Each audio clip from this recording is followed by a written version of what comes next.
Good afternoon, everyone. I have several statements I want to make today, starting with a statement about the Islamic Republic of Iran. The United States is monitoring the ongoing protests in Iran closely. We condemn strongly any acts of violence committed by this regime against the Iranian people and are deeply concerned by reports of several fatalities. We've been at that since the beginning of this administration. The Islamic Republic must cease violence against its own people and should immediately restore the ability of all Iranians to access a free and open internet. The world's watching. The Iranian people will enjoy a better future when their government begins to respect basic human rights, abandons its revolutionary posture and its destabilizing foreign policy in the region, and behaves simply like a normal nation. The choice is clearly with the regime. Continue with Iran. President Rouhani recently announced that Iran will begin uranium enrichment activities at the Fordow facility. Therefore, the United States will terminate the sanctions waiver related to the nuclear facility at Fordow, effective December 15, 2019. The right amount of uranium enrichment for the world's largest state sponsor of terror is zero. Iran originally constructed Fordow as a fortified underground bunker to conduct secret uranium enrichment work, and there is no legitimate reason for Iran to resume enrichment at this previously clandestine site. Iran should reverse its activity there immediately. Iran's supreme leader is reverting to his tried and true method of using nuclear brinksmanship to extort the international community into accepting the regime's destabilizing activity.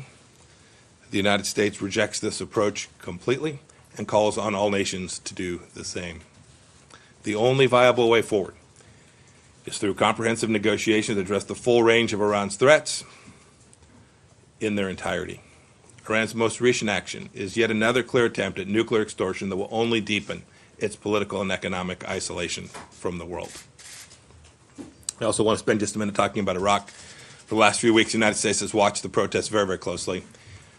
We support the Iraqi people as they strive for a prosperous Iraq that is free of corruption and Iranian malign influence. We've stated clearly that Iraq's leaders must protect human rights as Iraqis lift their voices to secure a flourishing democracy. Our calls are consistent with the Trump administration's track record as being a force for good throughout Iraq. We've worked with the Iraqi security forces to take down the ISIS caliphate and will continue to make sure it cannot reemerge. The United States remains the largest humanitarian donor to Iraq, providing more than $2 billion in food, water, medicine, and shelter since 2014 alone. And we're the largest donor as well to stabilization, rebuilding more than 500 schools, 100 health centers, 50 water treatment plants, with many more projects coming online soon. Now our commitment continues. We will not stand idle while the corrupt officials make the Iraqi people suffer. Today I'm affirming the United States will use our legal authorities to sanction corrupt individuals that are stealing Iraqis' wealth and those killing and wounding peaceful protesters.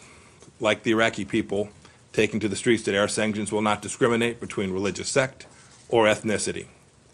They will simply target those who do wrong to the Iraqi people, no matter who they are. Turning now to Israel.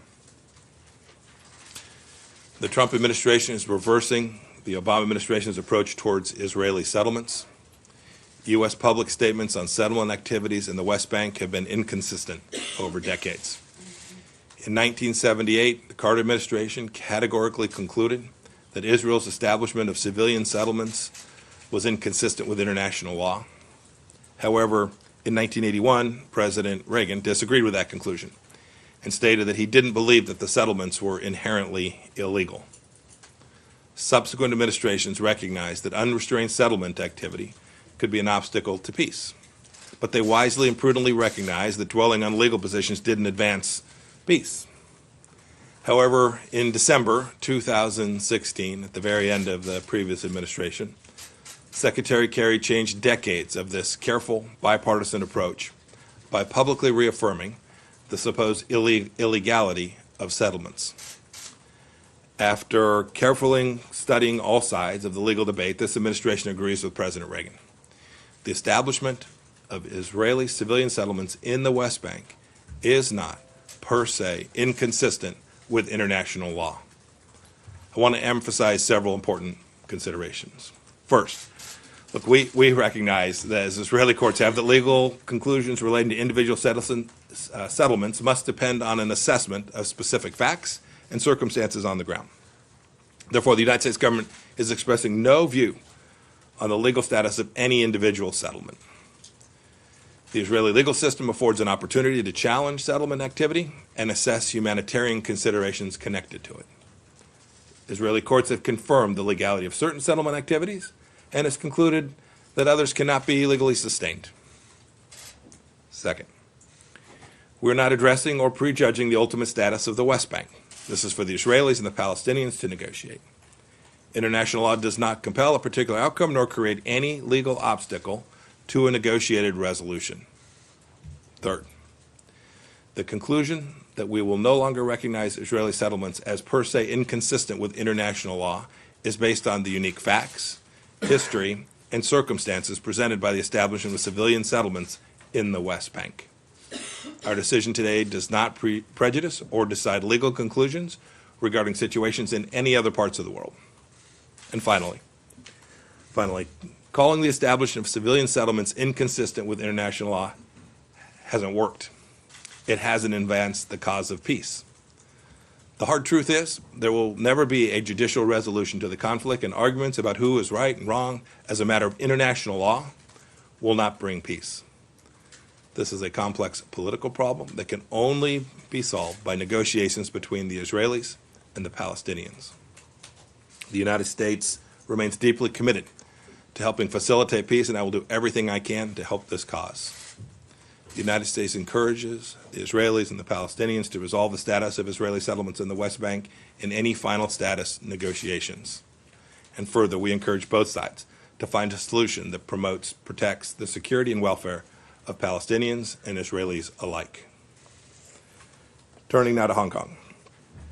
The United States is gravely concerned by the deepening political unrest and violence in Hong Kong, including the standoffs between protesters and police at Hong Kong Polytechnic University and other campuses. We've repeatedly called for restraint from all parties in Hong Kong. Violence by any side is unacceptable. The Hong Kong government bears primary responsibility for bringing calm to Hong Kong. Unrest and violence cannot be resolved by law enforcement efforts alone. The government must take clear steps to address public concerns. In particular, we call on Chief Executive Carrie Lam to promote accountability by supplementing the Independent Police Complaints Council review with an independent investigation into the protest-related incidents. As the United States government has said repeatedly, the Chinese Communist Party must honor its promises to the Hong Kong people, who only want the freedoms and liberties that they have been promised in the Sino-British Joint Declaration, a UN-filed treaty. And finally, Bolivia. The Bolivian government announced Friday the expulsion of hundreds of Cuban officials for their country. It was the right thing to do.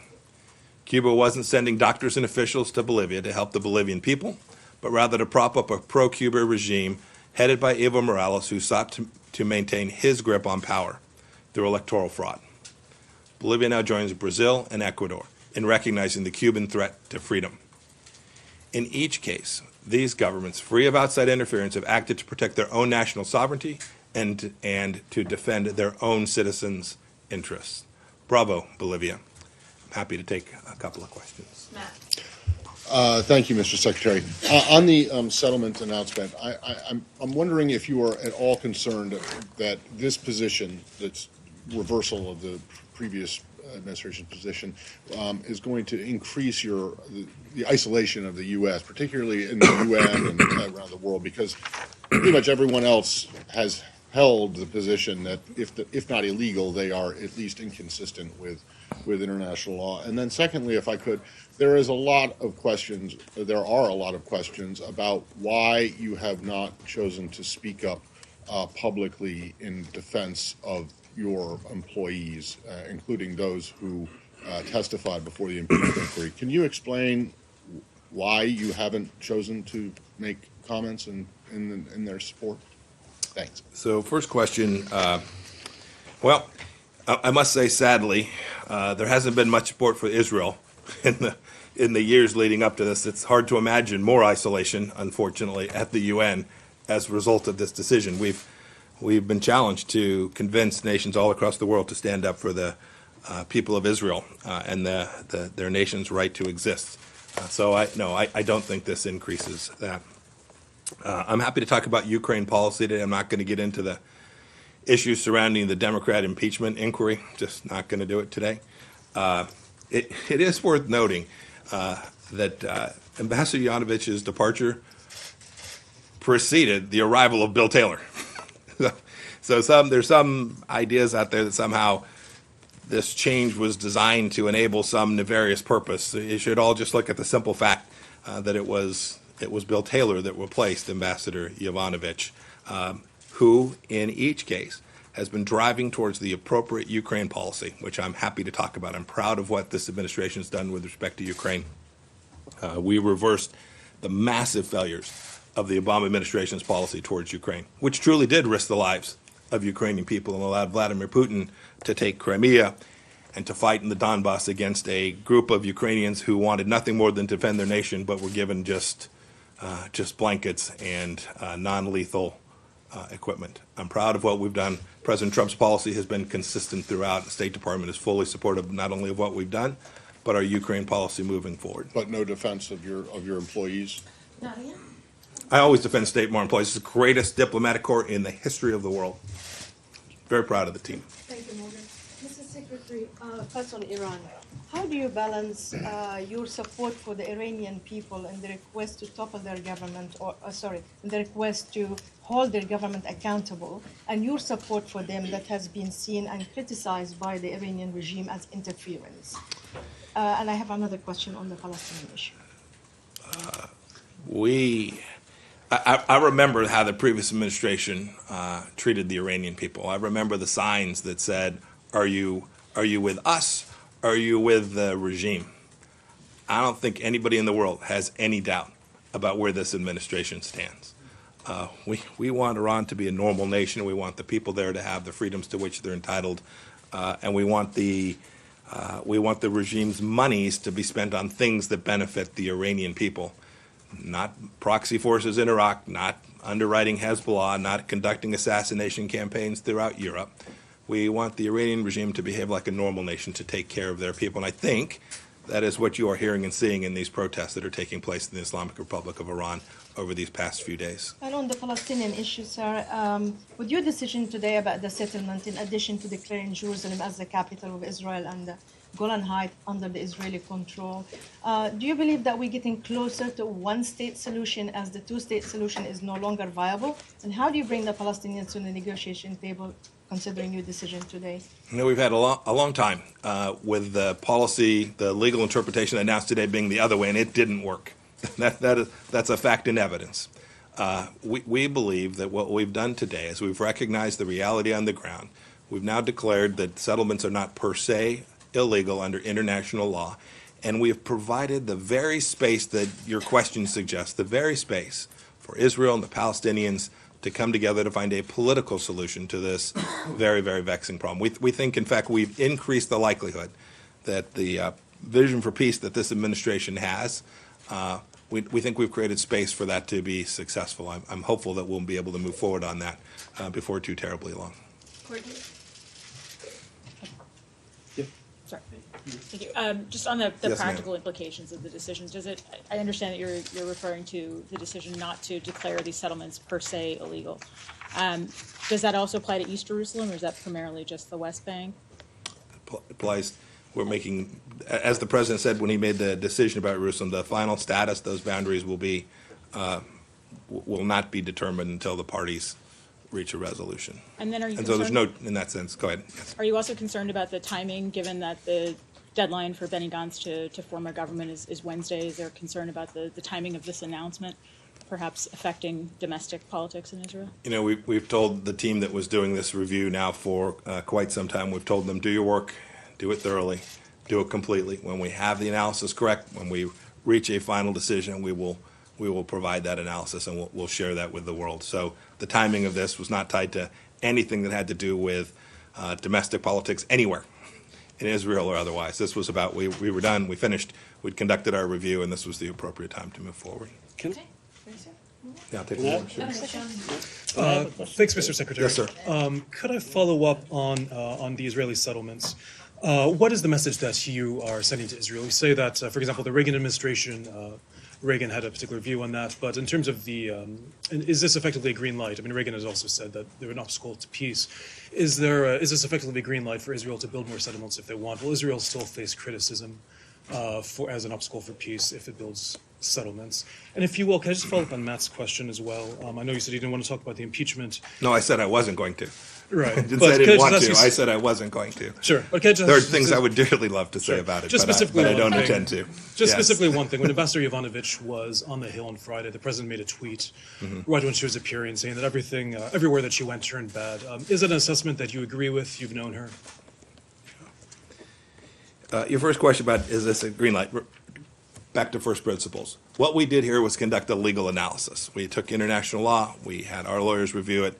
So this was not meant to send a message in any way. You're describing a message about, should there be more settlements, should there be fewer settlements, how should Israeli look at the courts? This wasn't intended that at all. This was intended to be a legal review. We do believe that the result of this legal review creates the political space for a more likely resolution of the situation there. We think ultimately this must be resolved politically, and we think taking away this impediment, this idea that somehow there was going to be a legal resolution to this, we think it's folly. We think it has failed, and so we do think we've gotten to a place which creates more likelihood. And I don't have anything to say. I'll defer to the White House about particular statements and the like. I don't have anything else to say about the Democrats' impeachment proceeding. If somebody else has a substantive question about something that the world cares deeply about, I'm happy to take it. Peace process. Christina, Mr. Secretary, do you have any guidance or announcement on the peace plan, the peace process, how that's going? And you said you talked about Ukraine policy, so I'm curious if you think Ambassador Taylor has been an effective envoy of that policy, and if he's going to remain in his job, or if the president has lost confidence in him. Yeah, State Department's doing a fantastic job. I think we've delivered in a way that the Obama administration has not delivered on Ukraine. I think the Ukrainian people, and if you listen to their leadership, I think they'd think the same. Your first question was about the peace plan. When the time is right, our vision will come forward. The Israeli government's got to find its way. They've got to get through their government formation process. We're hopeful that they will. And when they do, and the conditions are right for us to release our vision, we'll do that. I hope that can be before too long. And do you still have confidence in Ambassador Taylor? Thanks, everybody. Have a fantastic day. Sir.